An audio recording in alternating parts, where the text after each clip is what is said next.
Good afternoon, everyone. We have a very special guest here today, familiar to some people in this room, the special envoy and coordinator of the Global Engagement Center, Jamie Rubin, is going to give some remarks about a report that they released today. He is also, of course, an alumni of this briefing room, not exactly this room, I think a different room that preceded it, but this podium. So he has made me aware of that, and I have expressed my thanks not only on my behalf but on your behalf. So, Jamie. Thanks very much,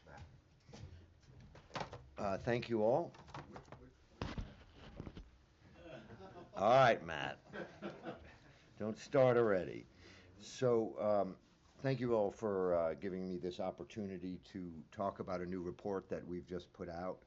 Every day, the People's Republic of China, Russia, other state actors distort the international information environment to their advantage.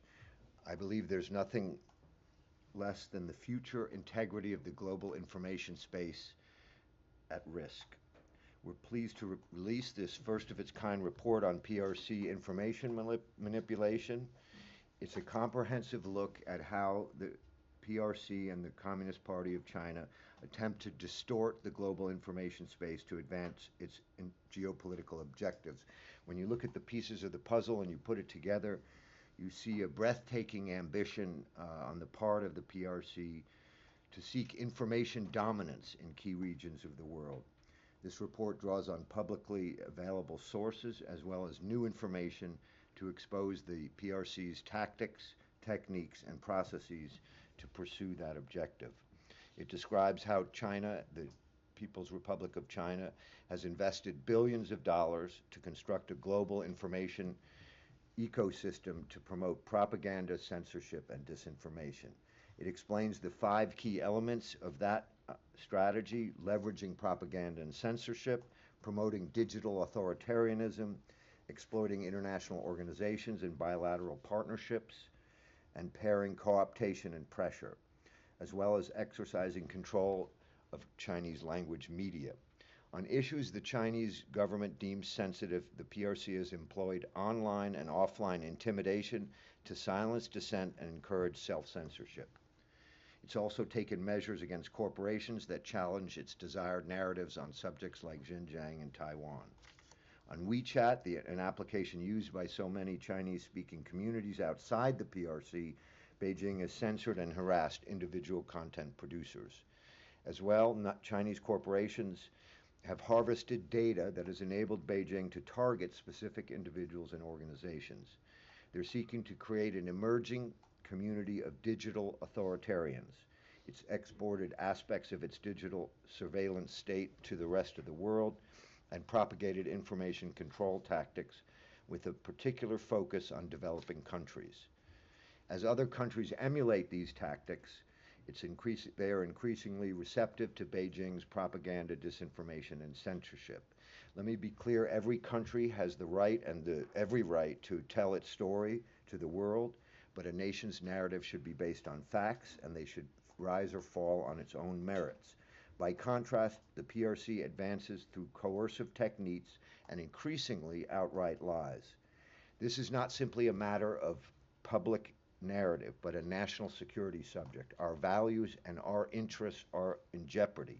Unchecked, the PRC's information manipulation could, in many parts of the world, diminish freedom to express views critical of Beijing. These activities could undermine confidence in the objectivity of information, and the PRC could develop a surgical capability to shape the information particular groups and individuals consume. The net result of these PRC efforts is to transform the global information landscape and damage the security and stability of the United States, its friends and partners. International understanding of the PRC information manipulation is the starting point for a future in which the PRC's ideas, values, and stories must compete on an even playing field. Just a couple of points as well. You know, I stood here 20 plus years ago, and it was a time when we thought the information age was a benefit to the rise of democracy and freedom of expression. We thought that social media, 24-hour news, the information age was going to spread through globalization a better future. What we've learned is that there is a dark side to globalization, and if we don't allow this information manipulation to be stopped, there's going to be a slow, steady destruction of democratic values and the secure world of rules and rights we believe of. This is the dark side of globalization. If we don't change course, steady, often imperceptible changes will occur that poison the information space that is crucial for our societies to function. We don't want to see an Orwellian mix of fact and fiction in our world, and that will destroy the secure world of rules and rights that the United States and much of the world relies upon. With those remarks, I'd be happy to take a few questions before you get to the main event. You'll start with that. Oh, I thought you were the main event. All right, Matt. Okay. So listen, recognizing that the Chinese do this, and also the Russians, and also other countries, all countries do it, in fact. I'm wondering how you, and granted the information space has changed remarkably since 20 years ago, but how do you distinguish between what China is doing, as you mentioned in this report, and what the United States does and has done in the past? And specifically, if you're going to say that the Chinese are lying, and how do you compare that with the run-up to the Iraq War and what happened here? Obviously, there was the social media landscape was different. I understand the point of the question, Matt, and it's a legitimate question. Let me repeat. Every country should be able to tell its version of its policies, should be able to promote its policies. We believe the more that countries around the world have an opportunity to share their different views, that's fine. The difference is when it's a fact-based narrative versus deceptive practices. Let me be specific about that. The United States spends most of its foreign assistance money in this area on training journalists, on building a fact-based world, on trying to ensure that freedom of expression is spread around the world so those journalists can hold their governments to account and our government to account. Just the way you're able to ask that question in the United States distinguishes between the way things work in the rest of the world. Let me also add that there is a fundamental asymmetry here. There is something called the Chinese wall that prevents people inside of China from getting fact-based narratives from the rest of the world, while in the United States they are free to present their points of view. Finally, on the Iraq War, we admit it when we make mistakes. That was obviously a terrible mistake. I've sat up here as a spokesman.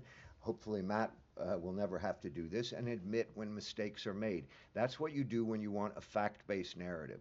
The difference in this report shows is to create control and domination of the information space deceptively.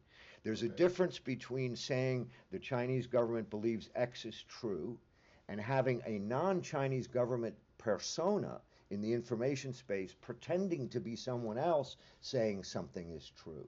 And finally, on the Ukraine war, I think it's demonstrably true that China and Russia have a joint approach to the information about this war. China has repeated in the information space Russian lies about this war, that the United States is the cause of this war, that the United States has biological weapons. Other false narratives are repeated by the Chinese Foreign Ministry and then repeated back by the Russians as saying the Chinese have shown that it's true. So there's an echo chamber of things that are demonstrably untrue. When you say something that you know to be untrue or is obviously untrue, to confuse, to manipulate, that's different than making a mistake.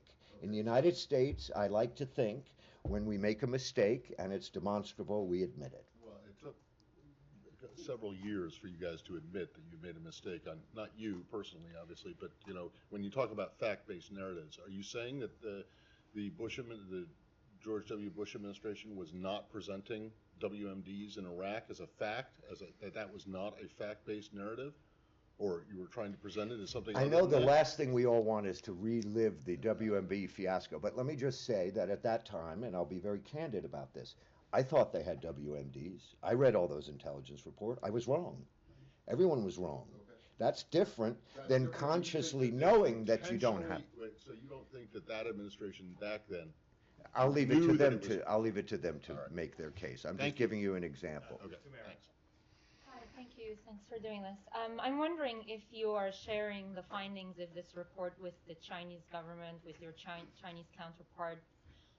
If you are, what kind of feedback you're getting from them. I'm also wondering, given the relationship between these two countries are pretty fraught, is this at a level where the secretary would raise this with his counterpart when he meets with him?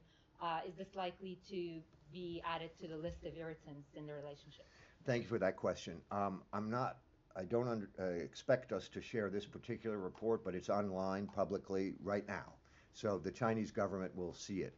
As far as the question of whether this will become part of the topics of conversation between the United States and China, we'll just have to see. The important thing here, the Chinese know what they're doing. They don't need us to tell them what our assessment of what they're doing.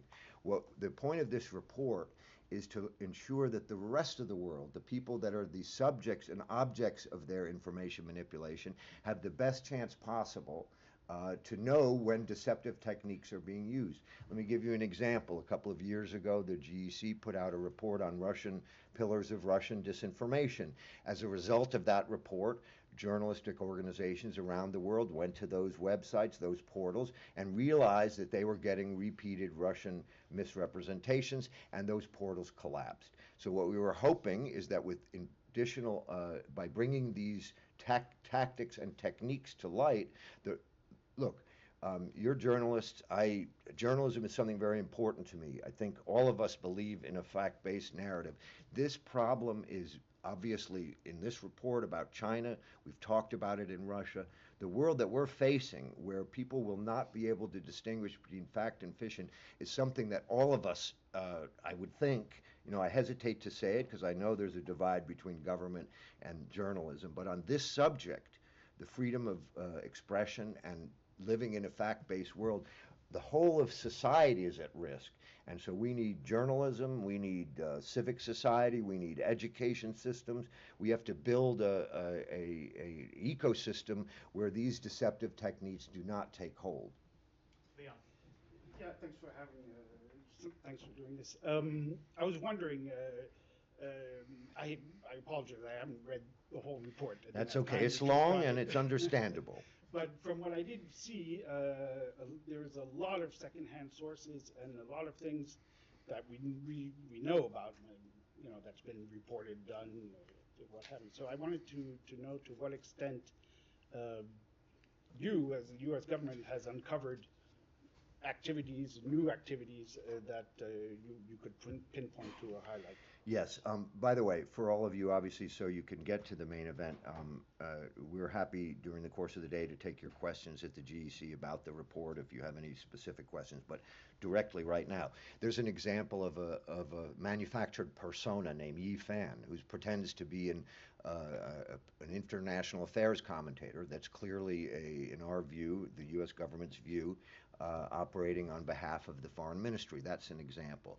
There's an example in there where they tried to take over the entire Pakistani information space by building a censorship operation in which they could monitor the whole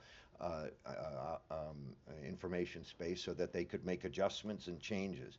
There are examples where, and this is perhaps the most pernicious that you all would appreciate. Look, by and large, the Chinese do not follow the Russians' example of outright lies. On the occasion of Ukraine, they have, but by and large, Xinhua, their wire service is largely accurate, but it reports a large number of things that happen badly in the United States, every problem, every hurricane, every crime, every problem, and only wonderful things that happen in China. They take that wire service and provide it to third parties, newspapers in Africa or Asia, but insist that no other wire service gets used. And think of how pernicious that is as journalists. That means the journalists writing up the news are using a Chinese view of the world, but putting it in their own words and their own names. So a Fiji editor is writing for a Fiji audience in a Fiji newspaper with a Chinese view of the world. So those are examples. There are, when you get to the back section, you'll see some other examples. intentions of elections in particular and of the PRC's intention to target elections. We've seen assessments from the likes of Microsoft now saying that the PRC is looking to enhance its ability to do that using things like artificial intelligence. So I'm wondering if GEC has insights into those intentions specifically, whether it's in the US or abroad. Are you seeing more of an inclination on the part of Beijing to target elections specifically with disinformation? As there still are a large number of countries in the world, particularly countries of importance to the Chinese that are democracies that have elections. Yes, we have seen efforts to provide false narratives in elections. There are some famous cases that have been written about, and we mentioned some of those in this report. As I think you implied, the GEC is extremely careful that we do not operate in the United States. We don't look at the U.S. information space. That's something for other agencies to do. It's become quite controversial. I need to reiterate, we only look at international situations. So with regard to any U.S. election, you'd have to go elsewhere. But yes, the more significant the competition arises with the United States, the Chinese government has sought to provide these narratives. And remember, it's not so much providing their own narratives that's the problem. It's suppressing truths about Xinjiang, about Taiwan, about the South China Sea and the Philippines and places like that, where they are operating outside the normal bounds of sovereignty and trying to suppress information about it because they know that people in those countries would get quite upset, as they did in the Philippines when news came out about operating inside their territorial waters. So yes, we've seen that. That isn't the focus of this report per se. I want to emphasize again, this is the first of its kind. We're looking at the techniques and the tactics, less at the specific narratives. We want people to understand what's going on around the world so that journalists, media organizations, universities, think tanks, all the people that look at this, that care about this, that know that this is the lifeblood of our democracy. If it's not working properly, none of us are going to like the world we're living in. They have to take these techniques and practices, look at it, see whether it's applying in their area, see if they can identify inauthentic coordinated activity. Obviously, that's something for social media companies to act on, but we're looking to provide the maximum new look at these deceptive practices, and perhaps most important, to put it all together. We've seen these individual stories, but when you look at the content issue, the digital authoritarian issue, the suppression issue, the Chinese language media issue, you can see a breathtaking ambition to have information dominance in certain parts of the world, crucial parts of the world. That's the threat that affects our national security, that affects the national security of other parties. Will? Thank you. Thanks so much for doing this. I just wanted to ask, I also haven't had a chance to read the report yet, but was looking for, given all the interest in Washington and concern about TikTok and ByteDance, I was expecting a big section on that and maybe just saw a box and a footnote.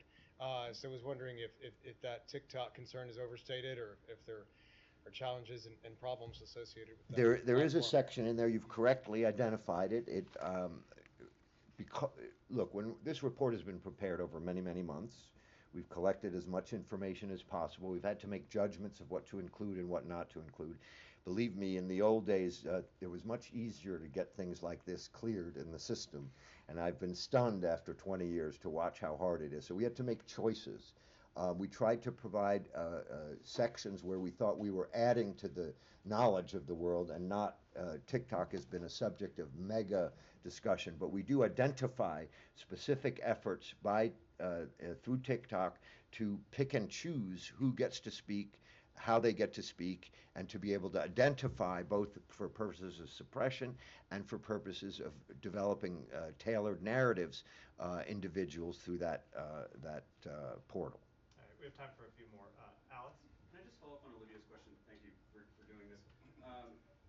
We recognize that you don't work inside the United States, but China largely stayed on the sidelines in the 2016 and 2020 elections, looking at this vast array of different channels and techniques and tactics that you've highlighted.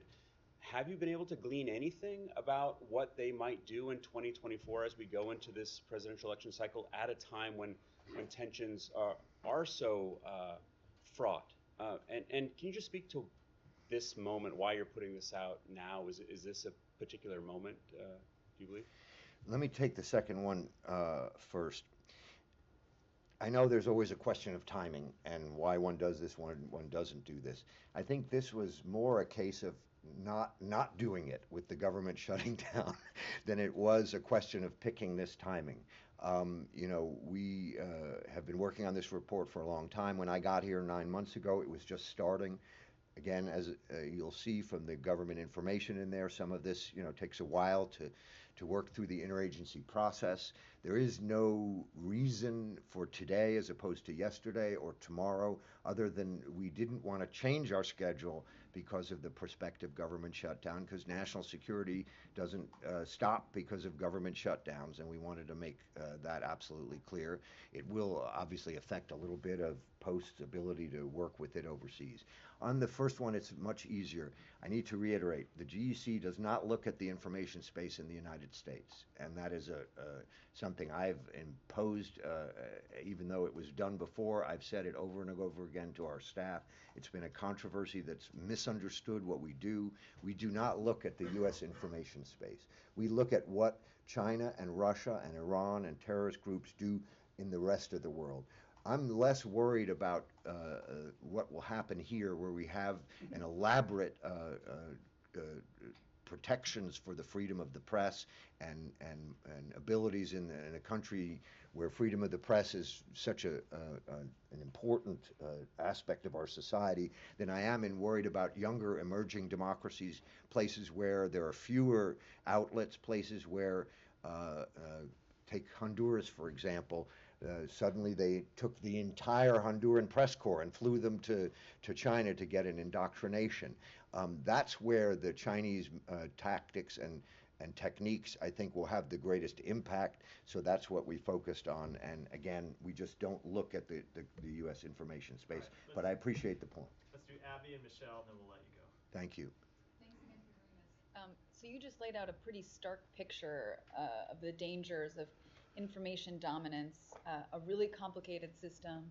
Your report cites examples of China being the leading provider of digital television services in all of Africa. Has the U.S. invested enough human resources, money in trying to counter China in this vast campaign? Boy, that's a good question. Let's see how I can dance my way out of that. Let me just say that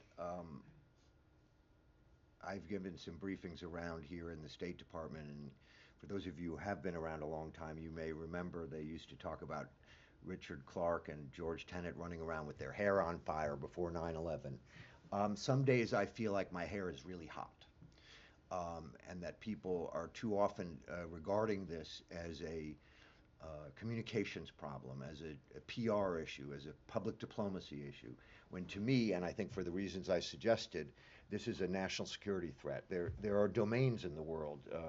The information space in our modern world is a domain of we are in an undeclared information war for a long time now, and it's taken a while for us to appreciate it. I think in the early years, the years when USIA was taken down and money wasn't spent on public diplomacy, people thought the internet and social media was going to be a solution to this problem. I've talked to people who worked here during the 2000s.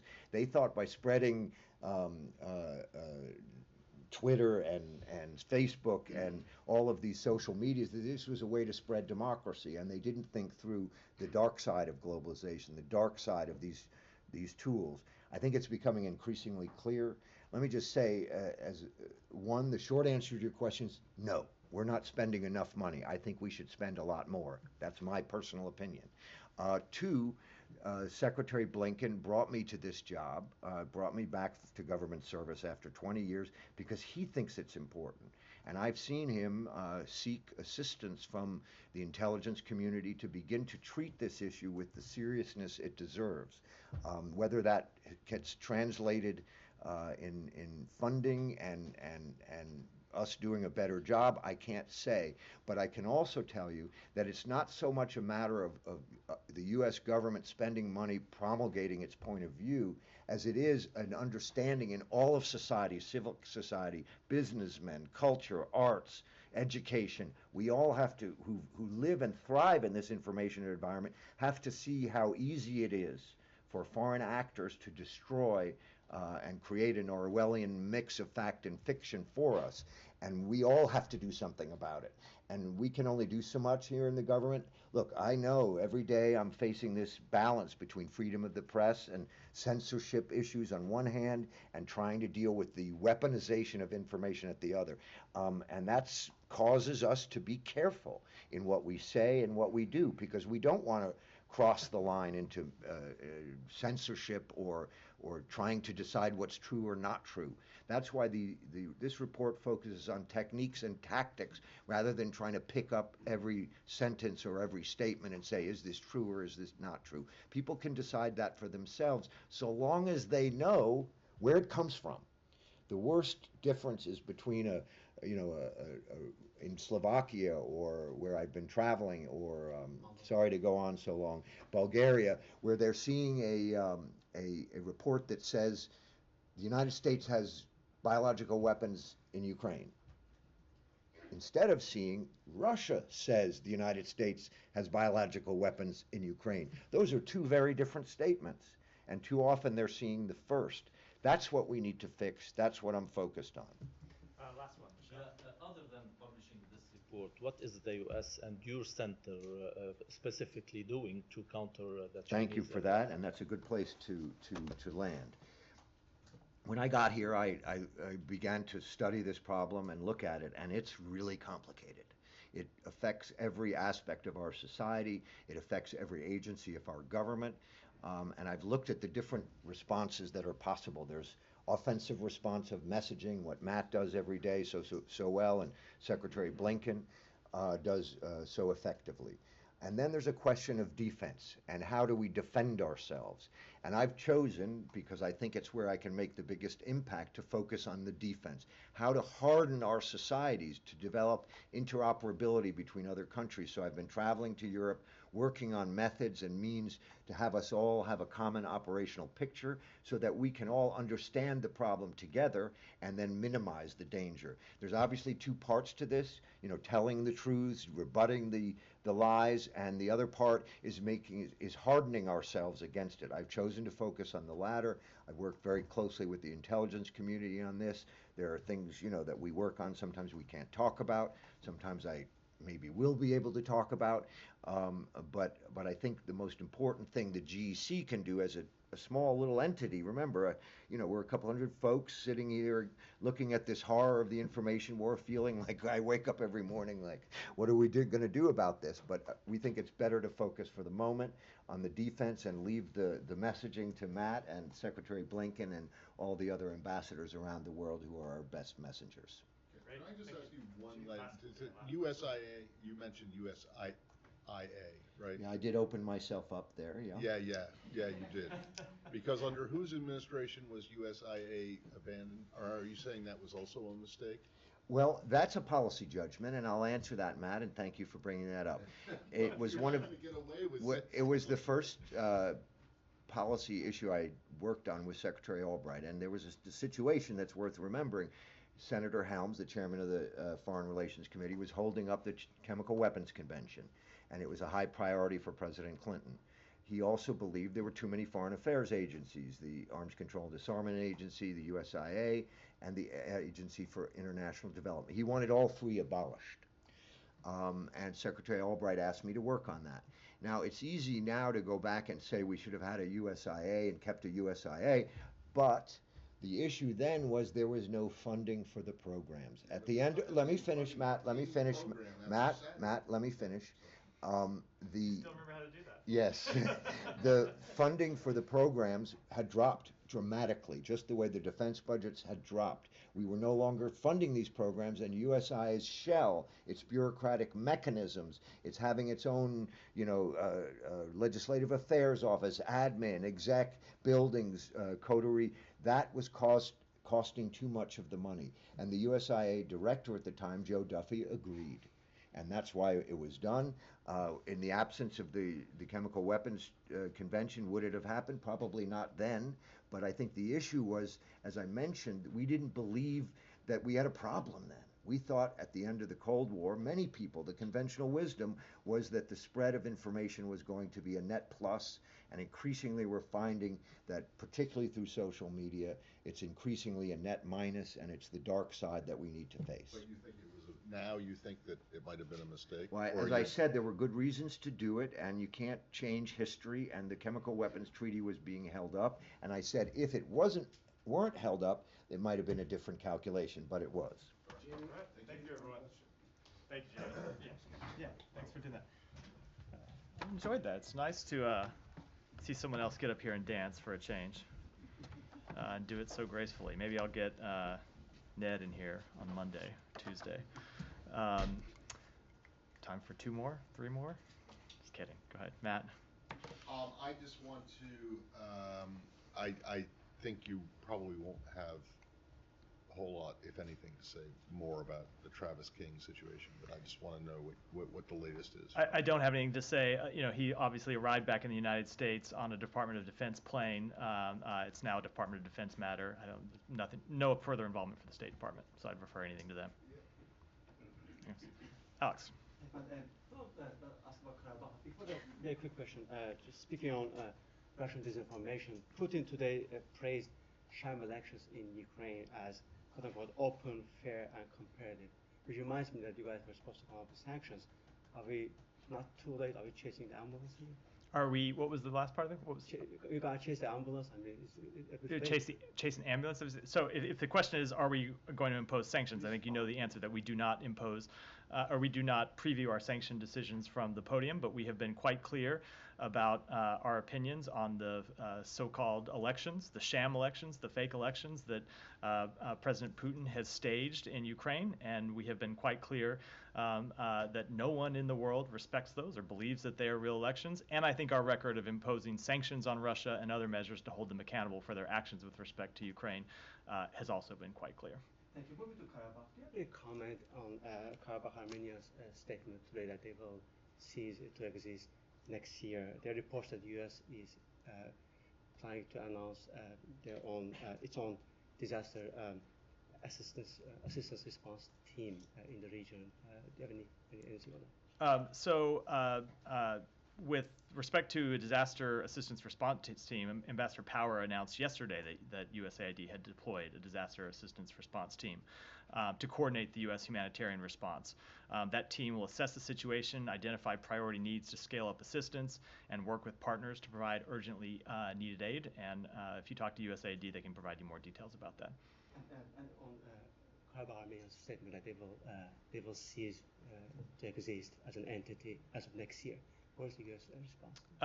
I don't have any specific comment on that. I think what I would reiterate with respect to Nagorno-Karabakh is that overall, we think it's important that the ceasefire be maintained, that the humanitarian needs be addressed, and that an independent international mission to provide transparency, reassurance, and confidence to the residents of Nagorno-Karabakh be established as soon as possible. That is our priority for dealing with the immediate situation, and one that we are working to get off the ground. Can I have a follow-up on the I mean, how serious really are you on this international mission? I mean, you've mentioned it, but I mean, one doesn't get the sense that it's going to go anywhere, and would Azerbaijan accept that in any way, shape, or form? And then second, related to that, separatists, have announced officially they're disbanding, cease to exist. You have tens of thousands of Armenians who fled. So we are quite serious about the international mission. We think the international mission is important because it relates to all the other questions about humanitarian assistance, about humanitarian needs in the region. We are so serious about the international mission that the Secretary raised it in his call with President Aliyev, pressed him to support an international mission. You may have seen that the Azerbaijani government came out yesterday and said that they do support an international mission, and in fact in their statement said one of the reasons they are supporting it is because they have been pushed to support it by the United States. So we are quite clear in it. We're working with our allies and partners on what the best mechanism to effectuate that is, but we think it's important to provide transparency and to assure that humanitarian needs are being addressed on the ground. Let me go. I'm going to go to someone else. Go ahead. Thank you. Follow up on the international observation mission. Can you specify what countries you're going to work with, and also, what role is this mission going to play on the ground? Yeah, I can't preview specifics right now because it is a matter that is ongoing with a number of allies and partners in the region, both under what auspices that mission would be launched, who would participate, what its scope would be, what it would look like. All those things are under discussion. So I don't want to make any kind of I don't want to make any kind of announcements before we've nailed down the details. But it is a matter we are working on. In a statement today, Azerbaijan's foreign ministry urged Armenians of Karabakh to become part of the multi-ethnic Azerbaijani society. This is according to their statement. And Azerbaijani authorities also announced an online portal to register Armenian residents in Karabakh to provide them services. What is your view, your assessment on this? Is that a step that is welcomed by the U.S.? So I will say that we continue to be greatly concerned about the humanitarian situation in Nagorno-Karabakh. We think it's important that residents in Nagorno-Karabakh be able to make the decision to leave if they want to leave and to be able to return if they want to return. It's a decision that they all have to make as individuals, but we think it's important that they be able to make that decisions for themselves, and we think there ought to be unhindered humanitarian access to the region to make sure that populations in need can get the support that they require. Again, I'll go back to the international mission. We think to best effectuate that, it is important that an international mission be established to ensure that those humanitarian needs are addressed. Go ahead. How serious is the U.S. willing to help Lebanon to do the borderline with Israel after the demarcation of the sea? Let me take that one back. Saeed? Thank you. I want to switch topics to the visa waiver, but I would be remiss if I didn't mention the previous speaker. Well, I mean, talking about intentional disinformation campaigns by the United States government, causing in the 80s and during the Reagan administration one of your predecessors to actually resign his post because they do that intentionally. But I want to move on. I'm glad because I'm not going to speak to things that predecessors of mine in the 80s may have done. So, but with regard to the visa waiver issue, in the last few years, the U.S. denied visas. I guess at Israel's behest, denied visas to Omar Barghouti, the founder of the BDS movement, Bassem Tamimi, a nonviolent activist, Palestinian, and so on, and Hanan Ashrawi, who was a frequent visitor to Washington and so on, participated in all the talks, and Camp David and all these things. And I wonder now, will they be given visas? Will they be allowed to come to the United States? So I think you're aware that visa records by law are confidential, and because of that we can't discuss the details of individual visa cases, and that also means that I can't speculate on whether someone may or may not be eligible for a visa now or in the future. At least in one case, there's a person with Israeli citizenship. Will they be allowed to come to the United States? Again, I cannot speak to any one individual case. Those are determinations that a consular offer makes on a case-by-case basis when they review the facts and determine whether an applicant is eligible for a visa based on U.S. law. Okay, one other question. Can you speak to the case of a U.S. citizen who's being prevented from leaving the West Bank by Israel to get back to the United States, which is where he is a citizen of? So again, so that's obviously a different matter. It's not a consular. That's a different matter. But it has nothing to do with the visa. Right. So I would be happy to discuss it. I want to look at the facts of that specific case before I commented on it. But the guy's name is Ulay Aboudi. He lives in Ramallah, and he's the executive director of a group called the Bisan Center for Research and Development. And the Israelis are not letting him leave. Yeah, and I'd be happy to. Yeah. I'm not familiar with the fact. How many Israelis are you preventing from leaving the United States right now, or will you under the VWP program when it goes into effect? So we do not prevent people from leaving the United States. Right.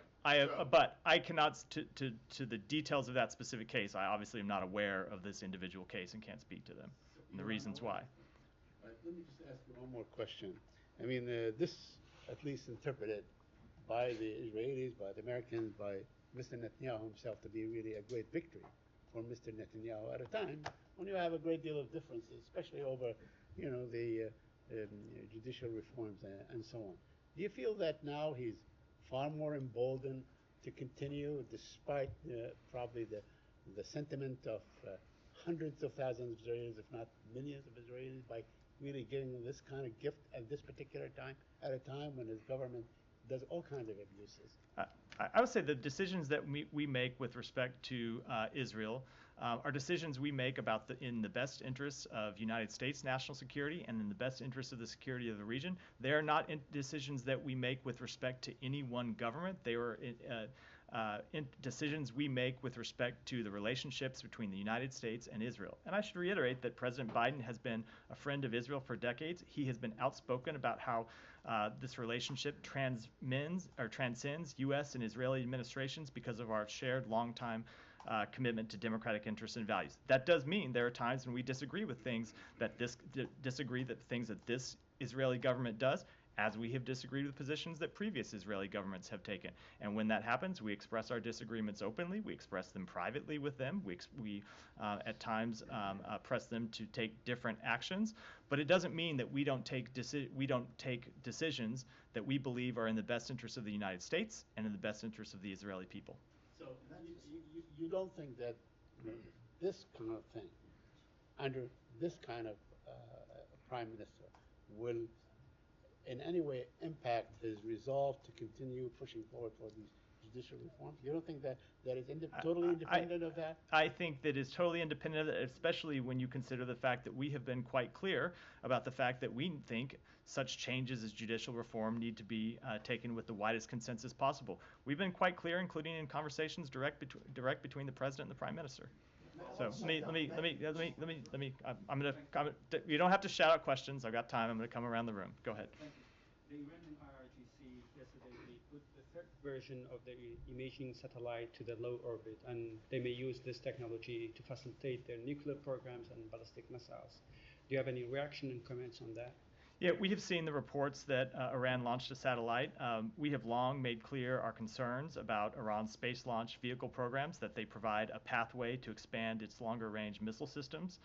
Space launch vehicles incorporate technologies virtually identical and interchangeable with those used in ballistic missiles. Iran's continued advancement of its ballistic missile capabilities poses a serious threat to regional and international security and remains a significant non-proliferation concern. And I will just reiterate, as I've said before, about a number of activities in this regard, that we continue to use a variety of non-proliferation tools, including sanctions, to counter the further advancement of Iran's ballistic missile program and its ability to proliferate missiles and related technology to others. Go ahead. Oh, sorry. I have one question for Mr. Jamie. Should I ask you that question or no? Why don't you follow up with the Global Engagement Center Okay, afterwards? As he said, they'll be happy to discuss further. So I have two questions for you, sir.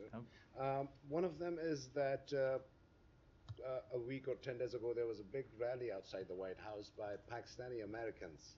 It was probably one of the biggest ones since President Biden has taken his office. Is the State Department aware about the Pakistani American feelings, at least what President Biden has chosen to do in Pakistan by, supporting this whole regime change? So we do not support regime change for the 100,000th time. I don't know how many times we've had this exchange in Pakistan. Let me make clear that what our policy is, and that we do not take a position as it stands to elections in Pakistan. We support free and fair elections and do not take a position one way or the other. And of course, we're aware that in the United States, and it's one of the things that makes the United States great, is that people can come and express their First Amendment rights. Exactly. So that's exactly what I'm trying to come to.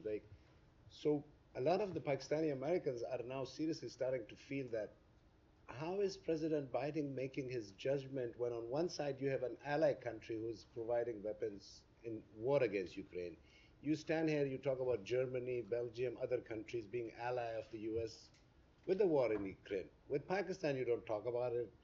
With Pakistan, the biggest rally happens here. You don't talk about Pakistan. So there needs to be a little clarity with regard to foreign policy, at least with regard to Pakistan. Otherwise, people are like Pakistani Americans and Pakistani diaspora really feel that it is either something to do with President Biden's personal, some grudge against Imran Khan, or something like that is happening. So there. I would say that you are here almost every day, and I take questions and speak about Pakistan almost every day, and I make clear whenever we talk about this that we see Pakistan as a valued partner of the United States with whom we work on a number of issues that hasn't changed and it will not change. Humaira,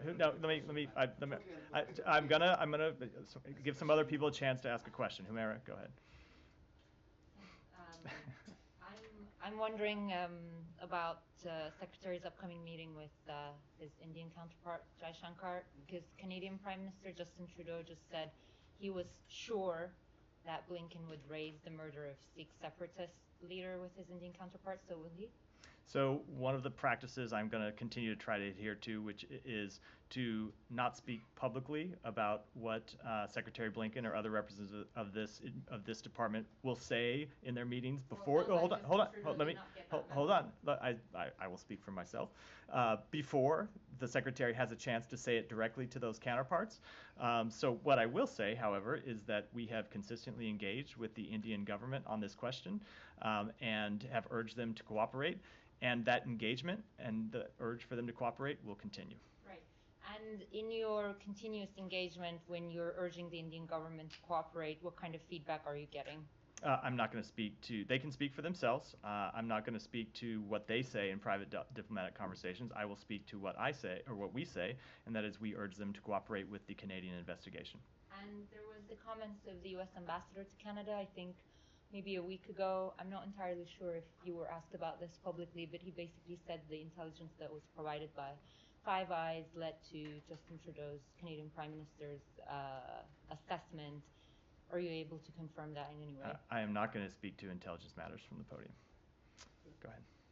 General Haftar apparently met with President Putin and with a top military official while in Moscow today.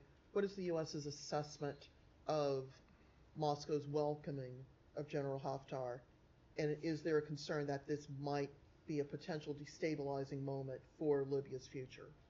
So I would say we have urged every country in the world, when they engage with Moscow, to look at the destabilizing effect that Russia has had, not just in Ukraine, but in Africa and all throughout the world, anywhere that they operate.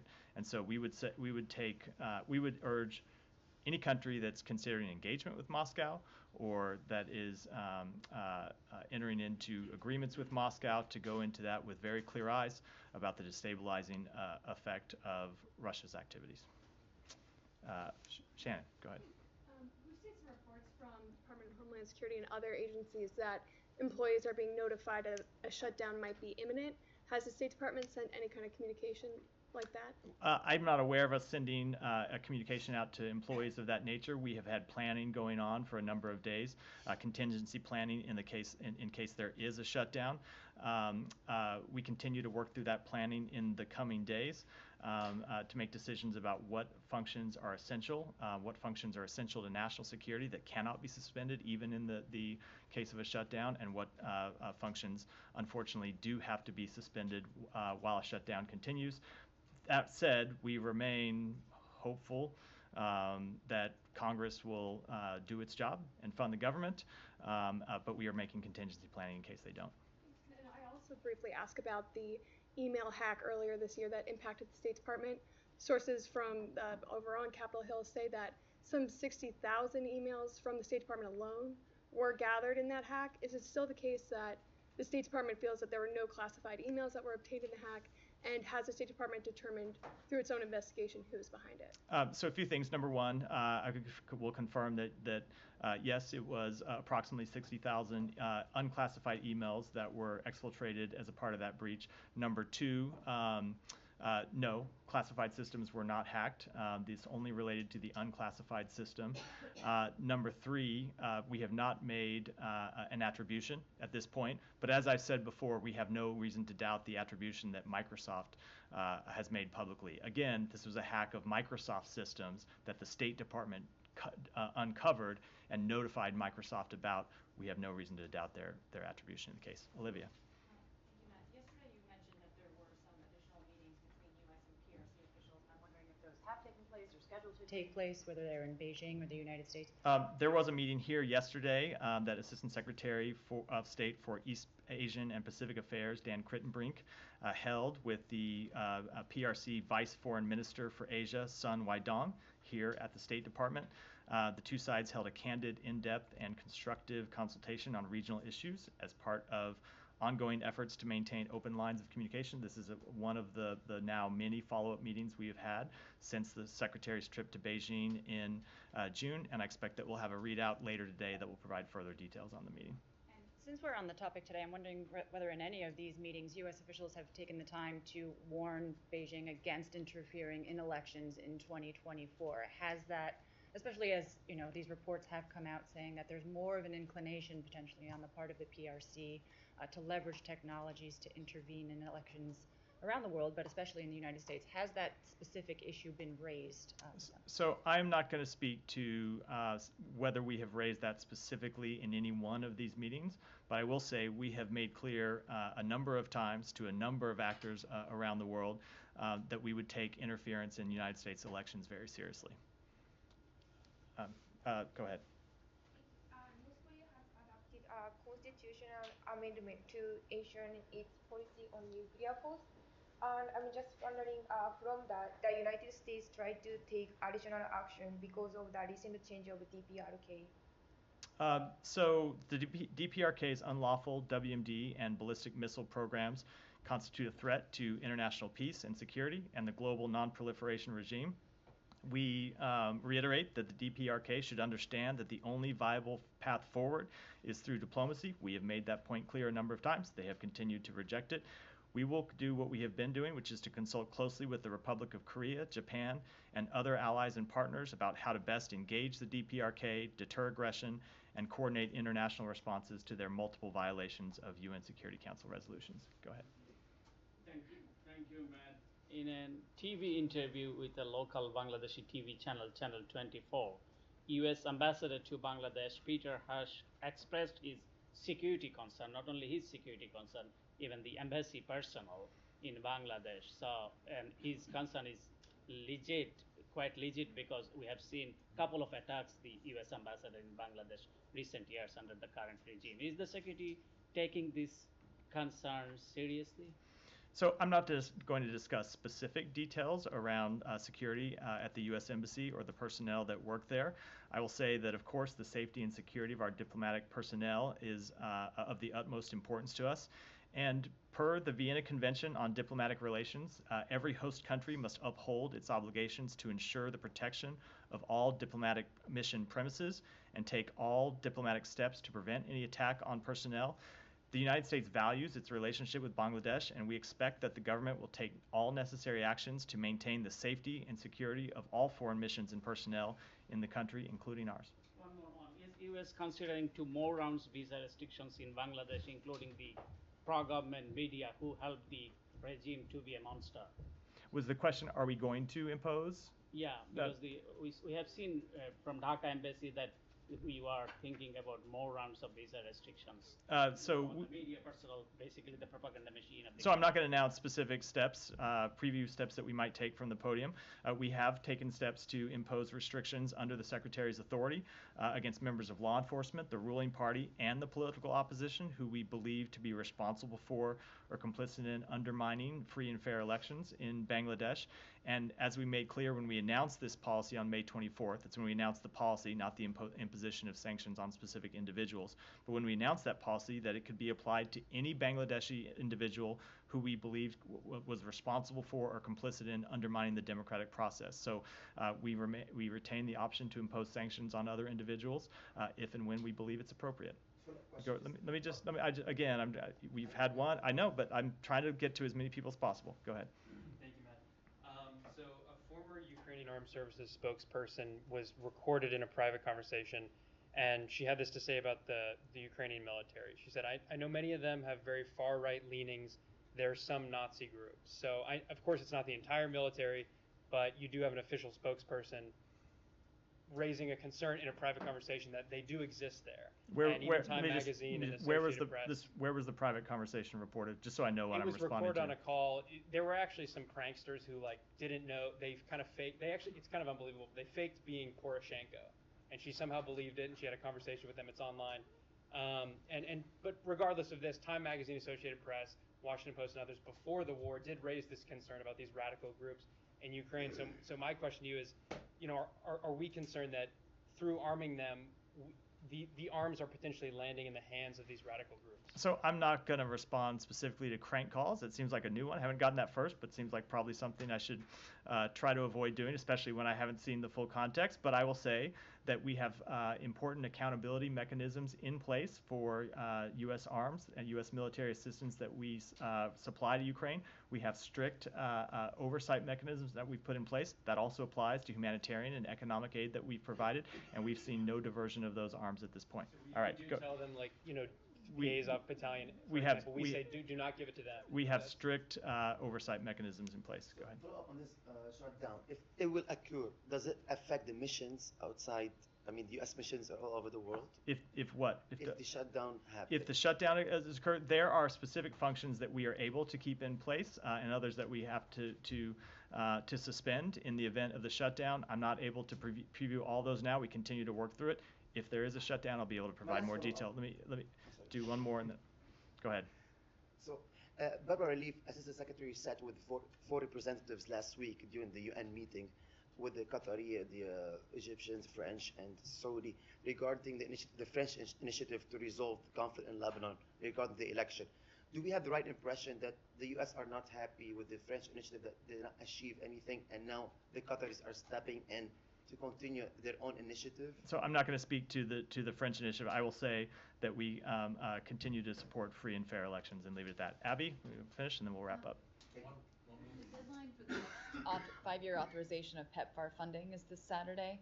I wondered if you had any concerns about some of the threats to PEPFAR funding, moving it to a 1-year authorization versus 5. What impact do you see that having on State Department programs? So we have had great concerns that the funding of PEPFAR has even become controversial. It is one of the greatest humanitarian successes that the United States has ever seen. The work it has done has saved millions and millions of dollars, or millions and millions of lives in Africa. And when you look at the cost that the United States has spent on this program with compared to the reward in terms of the number of lives saved, it's really hard to find anything else that we have done as a country that has delivered such benefits. So I will say we, of course, would be concerned with any lapse in funding for the program and would urge Congress to fully fund it as the administration has requested. One follow-up to that. Yeah. The State Department recently added new language calling for PEPFAR to partner with organizations that advocate for institutional reforms in law and policy regarding sexual, reproductive, and economic rights of women. What is your response to conservatives who argue that this is a way to integrate abortion into HIV/AIDS prevention? That is absolutely not the goal of our policy. Thank you very much. One question on Iraq. Did you provide any aids